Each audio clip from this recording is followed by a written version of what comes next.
السلام عليكم ورحمة الله وبركاته. عاملين ايه؟ يا رب تكونوا بخير وصحة وسلام. أول حاجة نصلي على النبي عليه أفضل الصلاة والسلام. تاني شيء ما ننساش ندعي لأخواتنا في غزة، ربنا ينصرهم يا رب. طبعا في تعليقات كتير جات لي قوي، وفي ناس كلمتنا على الخاص وفي ناس كلمتنا على الواتساب. أنا يعني شاكر لهم جدا جدا جدا جدا يعني بنصايحهم برضو. في ناس برضو من كمية التعليقات يا جماعة، عشان كل تعليق مختلف عن التاني، فقلت ايه هطلع اعمل فيديو واتكلم برضو معاكم شوية. انتوا اهلي برضو يعني بندردش مع بعض. الخلاف يا جماعة عندنا سببه مش خناقة ولا تقصير مني ولا تقصير من ام نادين ولا لا خالص. الخلاف يا جماعة جه من ناحية أخوها لا يؤمن بشيء، ما بيؤمنش إن فيه ربنا. استغفر الله العظيم يا رب. وهو ولا شوية من جواه أصفر يعني الولد ده يعني. لأن من أول يوم أنا دخلت البيت عندهم ويعني كنا قاعدين على الطاولة كده، أول يوم عشاء كنت أتعشى معاهم، سألني انت منين؟ قلت له مصري. قال لي انت مسلم؟ قلت له اه مسلم. فبص لام نادين وقال لها الكلمه ما عجبتنيش يعني، بس انا عديتها عشان خاطر ام نادين يعني لازم اعديها.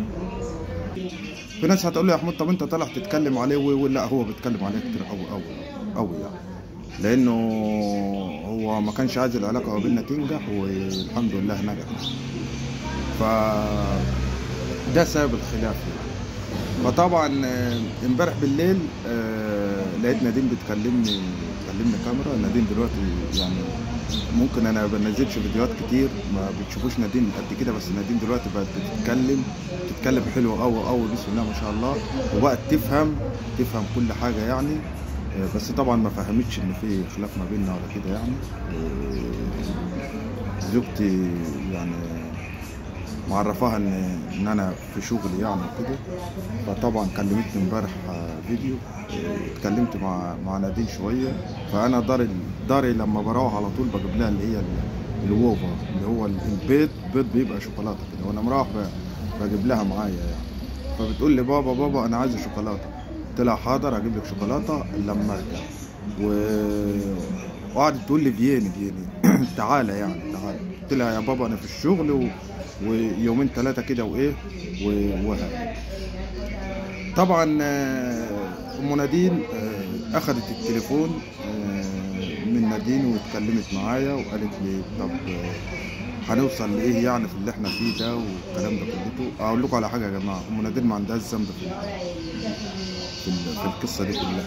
ام نادين هي بين البنين يعني مش عايزه تخسر اهلها، وفي نفس الوقت مش عايزه تخسرني ولا تخسر نادين.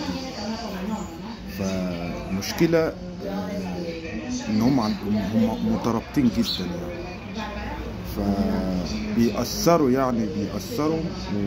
على ام نادين على طول بالكلام. ان شاء الله خير يعني، خير ان شاء الله. لان انا مهما كان في ناس كتير قالت لي بنتك ومش بنتك، يا جماعه انا عمري ما هسيب بنتي تعيش في وسط. ممكن يعني احنا اتخانقنا مع بعضنا، وانا حلفت يعني بالطلاق ان انا مش هقعد في البيت ده تاني، لان طول ما انا قاعد في البيت في وسطهم كده بيبقى فيه مشاكل. عارفين انت رايح فين جاي منين بتعمل ايه بتسوي ايه كلام من ده، مناخيرهم على طول يعني في وسطنا يعني. مش ان هم بيجوا عندنا ويقعدوا ويقول لا، بس هم يعني مناخيرهم في وسطنا من بعيد يعني. فاي علاقه عايزينها تنجح ابعدوا بعيد عن الاهل يعني. فانا يعني دلوقتي ان شاء الله باذن الله يعني بشوف شقه جديده، قاعد مع واحد صاحبي يعني الايام دي،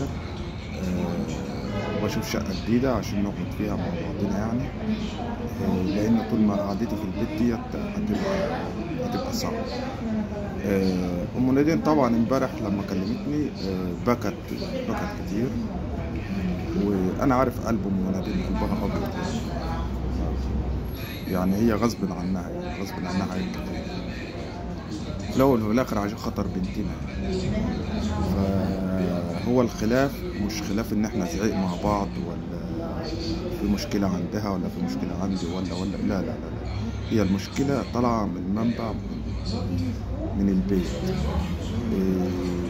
وبسبب كل ده بسبب ان ام نادين اعلنت اسلامها.